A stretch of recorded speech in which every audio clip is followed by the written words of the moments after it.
Hey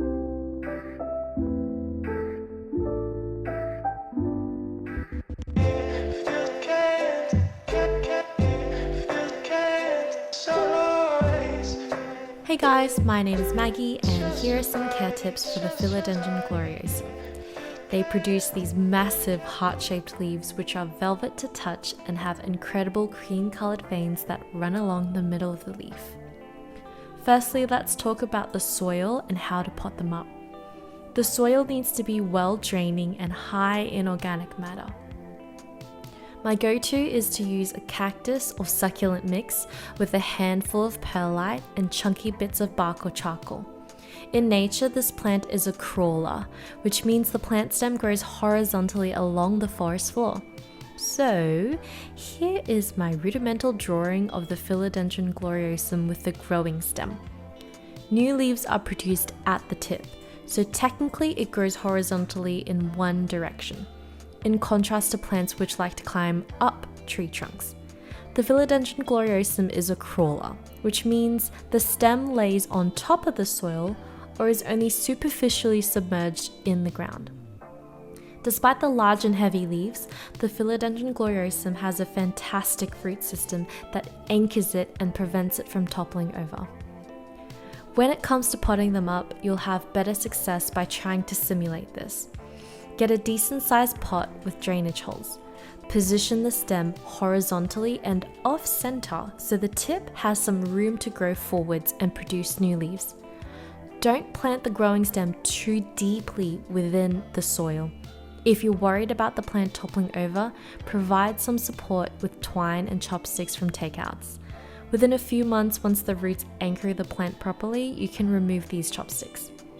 If you find the appearance of the growing stem protruding above the soil unappealing, you can consider layering handfuls of additional light and airy bark like a blanket on top. Secondly, in terms of watering, only water the plant after the soil has dried out sufficiently. You can stick your finger about an inch deep to feel for the moisture within the soil or simply use a moisture meter. Don't wait until it's bone dry, but just dry enough where you stick your finger in and it feels like the inside of a freshly baked bread. Just think like dry but contains traces of moisture. Please don't start stabbing freshly baked bread with your grubby fingers. It was just the most apt analogy I could think of. Once you've established that the soil is dry, go ahead and water it with a steady trickle of lukewarm water. I like to do a zigzag motion, wait a bit, and then repeat this process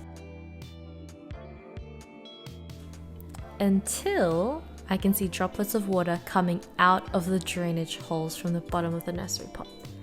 This is how you water your plants thoroughly without drowning it. In a week or two, check the moisture in the soil again.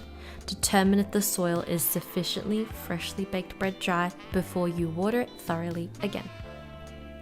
Thirdly, let's talk about lighting. It needs bright, indirect sunlight. Unfortunately, I learnt this the hard way. Initially, I kept it right by the window where laser-focused sunbeams scorched holes into the delicate velvet leaves. Why does this always happen to me? Those sunburn holes in the foliage then proceeded to kill off the leaf gradually, like this guy right here. So now I keep my Philodendron Gloriosum about 1 meter away from a window with a sheer curtain, which just helps to diffuse the light. So there you have it.